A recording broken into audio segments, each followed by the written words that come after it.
What is happening, everybody? My name is Mark and welcome back to the channel. And in this video, I'm going to walk you through this beast right here. So this is my skateboarding filming rig, follow filming rig.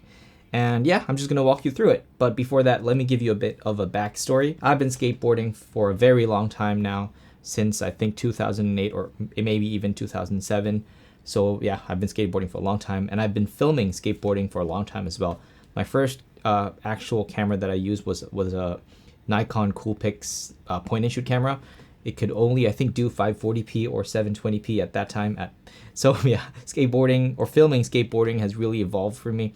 I went through different cameras, the Nikon Coolpix, and then I borrowed my friend's Sony Cybershot, what do you call that, camcorder. And eventually my dad bought a Canon 60D, I think in 2012. And yeah, that completely changed my life when it comes to filming, because that was the first DSLR I've ever used to film. But yeah, it can only, I think, do 24p at that time. And fast forward, I'm already using this setup, the A7 IV. So I'm actually an A7S III user, which is the camera I'm filming on right now. And you're probably wondering, why not use the A7S III? It can film 4K 120p. Well, I don't really want to break this camera. So filming skateboarding, especially follow filming, is actually a very dangerous task to do camera-wise, because you are using a fisheye lens, and if you are filming relatively close, which is most of the time with a fisheye lens, if you slam with an A7S III, there's a 80% chance that the A7S III is going to be bits and pieces on the floor, and that's a very painful camera to break. Hence me using my A7 IV. This is still an expensive camera, but at the same time, it's not going to be as painful to break this opposed to breaking my A7S III. So let's talk about the whys of using a follow filming rig opposed to just using a standard camera with just a normal lens. So a follow filming rig's strength lies in the fisheye lens. This allows you to get up and personal with the skateboarder. You can actually film him in close quarters instead of just being on a long lens filming him from a distance. Using a fisheye lens allows you to exaggerate movements, make the skateboarder looking like he's going way faster than he is, get close, go low. It makes any obstacle look a lot higher and a lot larger, if you will. So now to the parts. Filming skateboarding with the A7 IV is actually a dream, opposed to my previous experiences with older cameras, because the A7 IV is a pretty good low light performer, and 80% of the time I am filming in low light because I have to work during the day, right? So the only time that I get to film skateboarding is usually at night, or maybe sometimes Saturdays when I don't have to work on Saturdays. So, but most of the time I have to film in low light, so the A7 IV is an exceptional low light beast. You can crank the ISO very high without having too much noise. So yeah, A7 IV, I'm shooting normally at 60 FPS at 1080.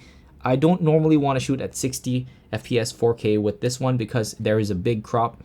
So in skateboarding, you want to avoid using 24 FPS because if they do a cool trick and you are stuck with a very low frame rate, there is no way for you to do slow motion. So the safest way would be to shoot 1080 at 60 FPS. As for the lens, I'm using a Samyang 12mm f2.8 AS NCS fisheye. So this lens is actually a manual focus lens, or a fully manual lens. If you never used manual lenses before, I think you're not going to have such a big problem with fisheye lenses, because most of the time the subject is going to be in focus anyway. That's just the nature of using ultra wide lenses, especially a fisheye.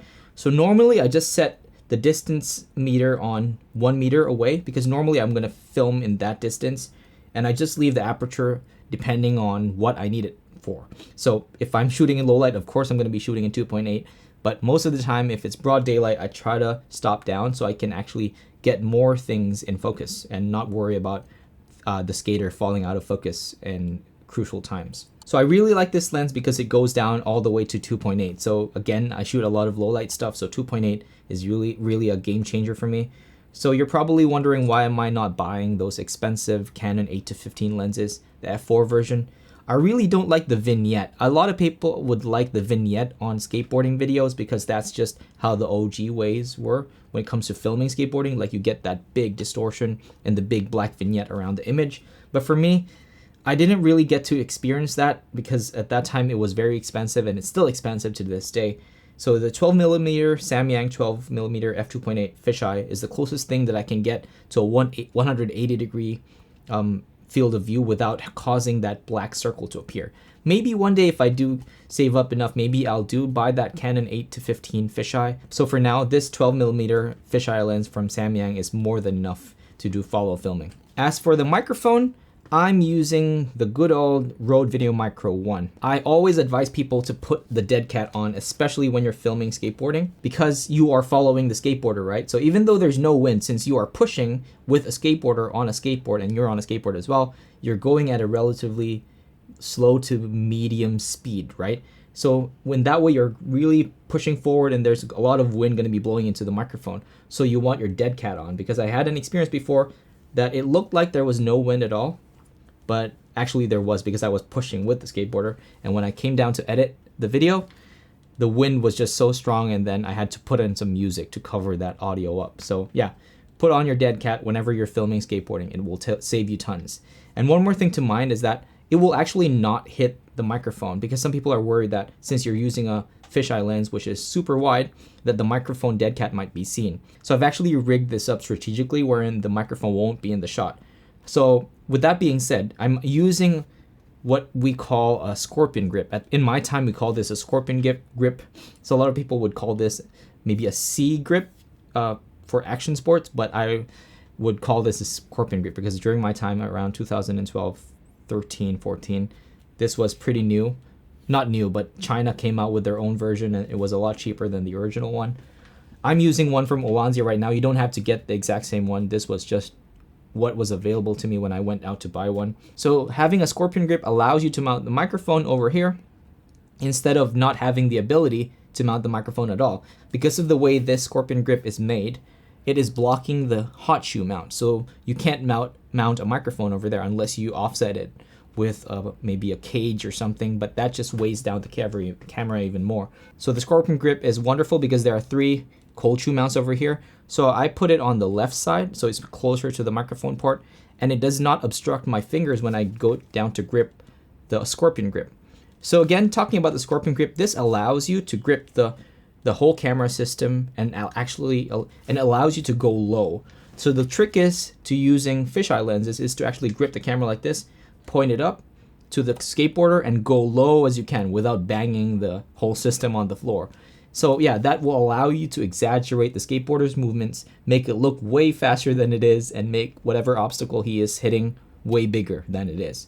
So yeah, the scorpion grip is really an essential when it comes to follow filming, because it's very hard for you to just hold your camera while filming somebody, right? It's just not natural to hold it like this. This allows you to have a more ergonomic grip on the camera, and yeah, makes it look cooler too. And one more thing, you can actually attach a light here. If you are filming in low light, you can grab a small light and attach it on this side. So you can actually go closer to the subject, at the same time shine some light on the subject, and yeah, get a better exposure without cranking the ISO too much on your camera. The one more thing I did with the scorpion grip is that I actually screwed on a quick release plate for Arca Swiss, because sometimes it's very, if you want to go handheld really quick, like go from scorpion grip to handheld, it's a very slow thing to have to screw this thing at the bottom of the camera. And it's not always going to be the same point of attachment because you don't know where you attached it last time. So for me, I attached a quick release plate over here. Allows me to quickly remove the camera when I want to, just like that quickly, and then I can go handheld if I needed to. And if I want to go back to scorpion grip, I can just slide back the camera inside the plate, screw it on, attach the microphone again, and yeah, I'm back to using the scorpion grip. The only disadvantage of having the microphone on the scorpion grip, now that I think of it, is when you do want to go handheld, you have to remove the microphone from the scorpion grip as well. So yeah, that's just a little bit of a nitpicky point to make, but you get the idea. So if you want to up your skateboarding filming production value, this is a good setup to go for. Not necessarily the A7 IV, but any camera that you can get a fisheye for. So the old DSLR Canon cameras have actually fisheyes from Samyang as well, which are quite cheap now. I actually talked about it in a different video about Canon lenses dropping in price. So I just checked on B&H. You can actually get a fisheye lens for the old Canon system, the EF mount, not the RF, the EF, you can get one for as low as $200, and that is a good deal, I think. So if you are filming skateboarding with your friends a lot, I suggest that you do own at least one fisheye lens. Right now, I'm not really maxed out when it comes to the lenses because the best, I think, is still the Canon 8-15, but that is a way more expensive lens than this, and I'm not ready to drop some coin on that. So yeah, that's it for me, guys. I hope you guys enjoyed this little talk. I know it's something that I don't normally talk about because I just talk about other gear for photography and videography, but skateboarding has a really special place in my heart, especially filming skateboarding, because that really opened my eyes to filming, and now I'm doing filming in Hong Kong professionally, not for skateboarding, but for companies and their corporate videos and whatnot. So big thanks to skateboarding for opening my eyes to videography and photography. And yeah, it really has a very special place in my heart. So thank you guys so much for watching, and I'll see you guys next time. Peace.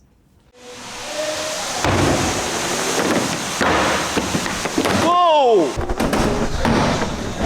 Oh! You just did what, dude? Screw the skateboard, I'm running.